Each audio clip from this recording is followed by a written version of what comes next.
Imagine que l'ange de la mort vient prendre ton âme à cet instant. Est-ce que pour toi, c'est une victoire ou un échec? Vas-y. Ah, Marquis, tu viens, tu me parles de la mort, de la mort, de la mort. Ah, vous parlez que de la mort. Et les barbus, t'as pas remarqué, ils parlent tout le temps. Ils sont relous, les imams d'aujourd'hui, la mort, la mort. Pourquoi la mort, elle touche pas tout le monde? Bienvenue les amis dans notre série Un hadith, une connerie.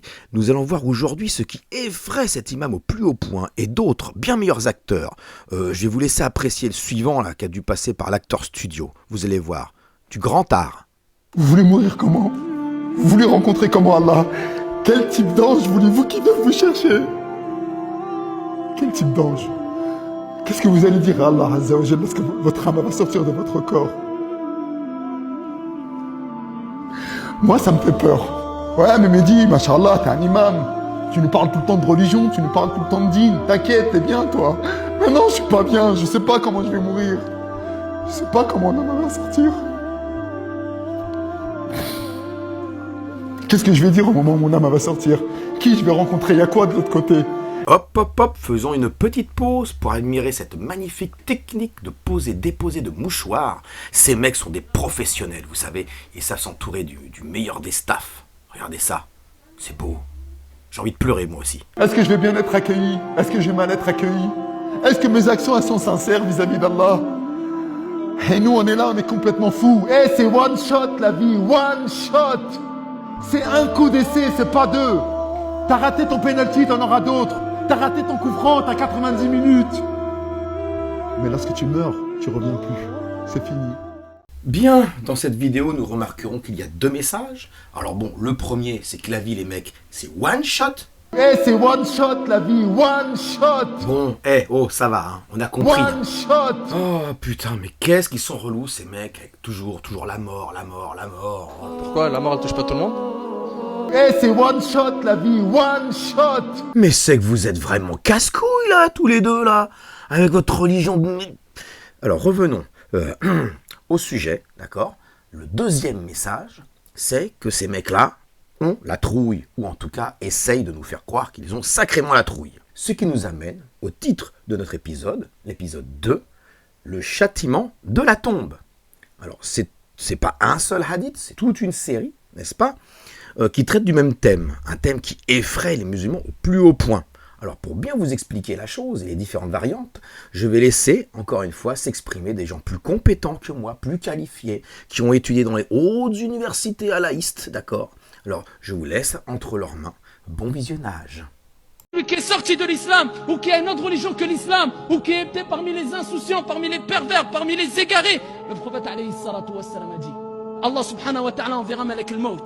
Et il enverra les anges, wal'iyadhu billah, avec des habits grossiers, wal'iyadhu billah, avec des odeurs qui sentent mauvais, une puanteur, wal'iyadhu billah, encore plus mauvaise que toutes les plus mauvaises odeurs que tu as senties sur la surface de la terre. Et ils viendront vers toi. Et là, Malak al-Maut, il dira, ô toi âme répugnante, sors d'ici, sors. Et l'âme, elle va prendre la fuite dans le corps. Elle prendra la fuite dans le corps, jusqu'à ce qu'Allah va lui ordonner de sortir et arriver entre les deux clavicules. Et là, à ce moment-là, elle aura du mal à sortir. Et c'est pour ça que tu vois des gens qui souffrent énormément. Et qui souffrent, wal'iyadhu billah. Car Allah Azza wa Jal a commencé et a hâté leur châtiment. Car ils sont partis, ils ont quitté ce monde avec beaucoup trop de péchés, wal'iyadhu billah. Beaucoup trop d'actes de désobéissance, wal'iyadhu billah. À ce moment-là, ici, l'ange de la mort lui dira, sors. Et ici, elle sera arrachée violemment, wal'iyadhu billah. Elle sera arrachée violemment et l'âme sortira. Et là, à ce moment-là, à peine Malak al-Maut, l'ange de la mort, aura pris l'âme, le malaïka, ils vont prendre l'âme, ils vont la saisir, ils vont lui mettre les habits grossiers, wal'iyadhu billah, qui ont une mauvaise odeur, et ils vont vouloir monter avec elle. Au premier ciel, simplement. Ils n'iront pas jusqu'au deuxième. Fawa Rabbil Kaaba, ils n'iront pas jusqu'au deuxième avec lui. Et pendant leur chemin, pour arriver au premier ciel, ils vont rencontrer des anges. Ils vont dire, mais qu'est-ce que c'est que cette personne? Qu'est-ce que c'est que cette âme répugnante? Qu'est-ce que c'est que cette mauvaise odeur? Et ils vont dire, c'est Foulan ibn Foulan. Et ils vont l'appeler avec les plus mauvais prénoms qu'il a été appelé, dont il a été appelé ici-bas, wal'iyadhu billah. Et ils vont arriver au premier ciel. Ils vont dire, est-ce qu'on peut rentrer aux anges? Est-ce qu'on peut rentrer? Ils vont dire, quelle est cette âme répugnante qui sent mauvais? Mais vous êtes crétins, c'est normal qu'ils sentent mauvais. C'est vous qui lui avez mis des habits qui puent. Et ils ne donneront pas l'accord pour qu'elle passe le premier ciel et qu'elle rentre au premier ciel. Et c'est pour ça qu'Allah subhanahu wa ta'ala dit dans le Coran al-Karim, les portes du ciel ne leur seront pas ouvertes Les portes du ciel ne leur seront pas ouvertes. Et ils n'entreront au paradis que lorsque le chameau rentrera dans le chat d'une aiguille.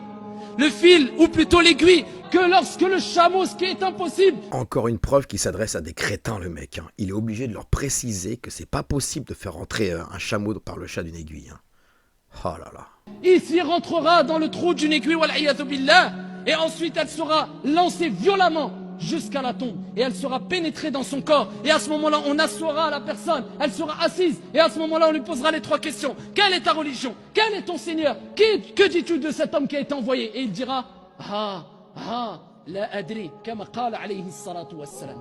Comme a dit le prophète, ces termes, la adri, il sera choqué. Ils vont dire, quel est ton Seigneur? Je ne sais pas, je ne sais pas. Ils vont dire, quel est cet homme qui a été envoyé? Ici il dira, la adri.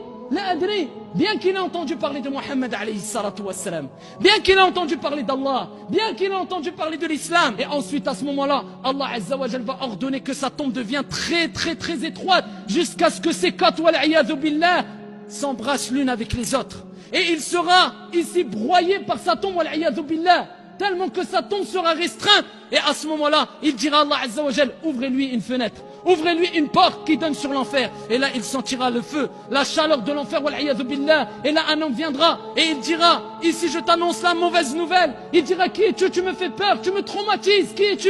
Et il sera moche. Et il sentira une mauvaise odeur, wal'iyadhu billah. Il dira, moi je suis tes mauvaises actions.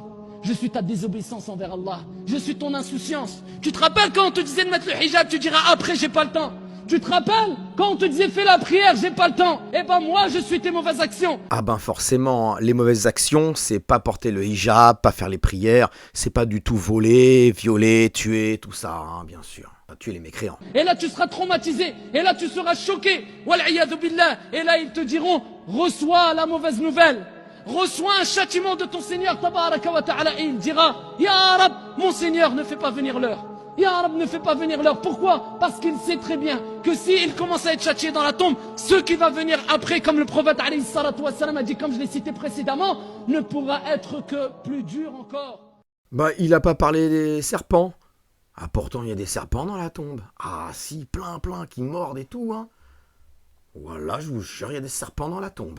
وعزائم مغفرتك والغنيمة من كل بر والسلامة من كل إثم والفوز بالجنة والنجاة من النار اللهم إن يا رب العالمين اللهم إنك عفو تحب العفو فاعف عنا اللهم إنك اضربه ضربة أخرى ويضيق عليه قبره حتى تختلف فيه أضلاعه فيقال للأرض التئمي عليه فتلتئم الأرض عليه ويسلط عليه في قبره تعبان اسمه شجاع أقرع فيأكل لحمه من رأسه إلى رجله ثم يكسى اللحم وهكذا ثم يأتيه رجل قبيح الوجه قبيح الثياب نتن الرائحة